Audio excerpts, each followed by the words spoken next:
Hey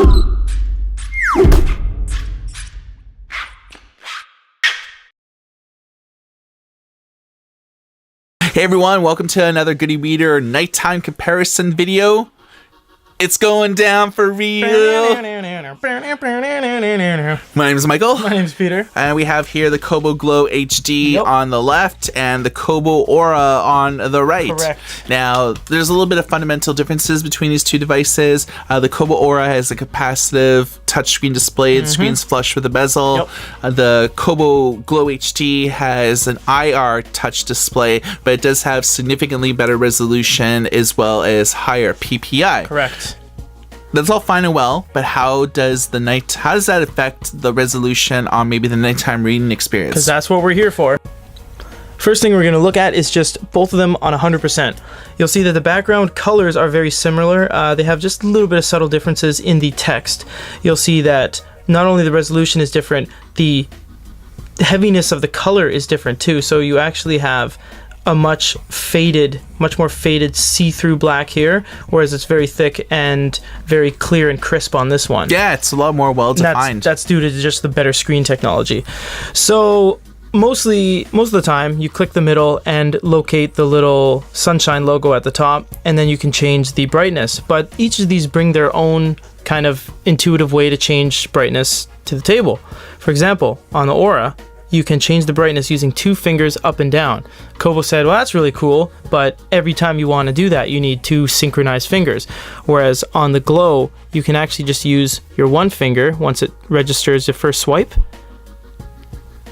on the sidebar, on the left only. So as you're holding it, you can just go, oh, it's too bright, and lower it. It takes a second because it needs to register that you're not trying to turn a page.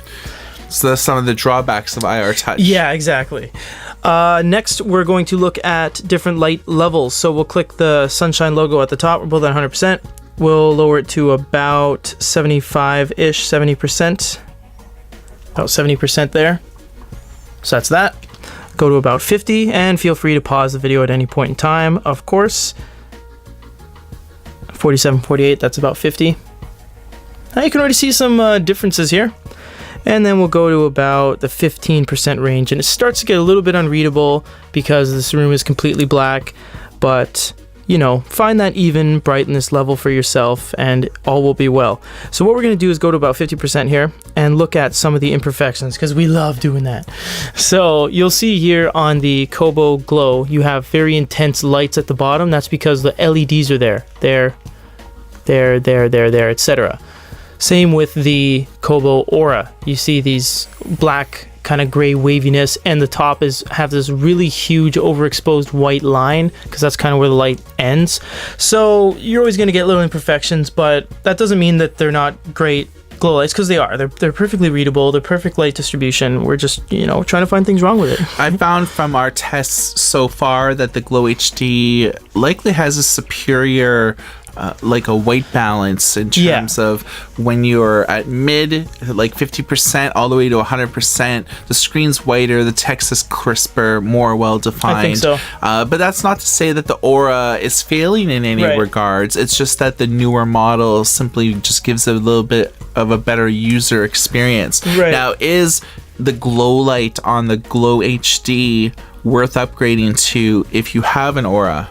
I would say so, because the Glo HD has a very low price point. It's about $129 Canadian. So if you do have the choice between the two, I would say get the Glo light. If you have this and then think about upgrading to that, I would still say maybe, because the screen resolution, the overall build quality, the Glo light, a lot has changed. But if your e-reader is perfectly working, don't fix what ain't broke, right? Yeah, I mean, the only way that I would recommend upgrading is if you are reading a copious amount of books and staring at this screen all the time, because inevitably you're going to use the front light display when you're reading in bed or when you're, reading under a tree in like a park or something like that. But if you're looking at text on a daily basis, even just looking at this text looks on the Glo HD significantly better than the Aura. So that on its own, if you're staring at text for hours and hours at a time, you want the best experience possible. So I'd probably say that this is worth upgrading to, because it's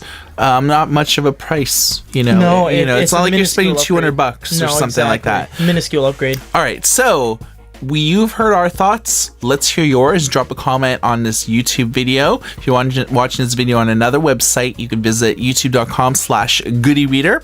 And for Goody Reader and a nighttime comparison on the Kobo Aura and the Kobo Glo HD, my name is Michael. My name's Peter. Everybody take care. Take care.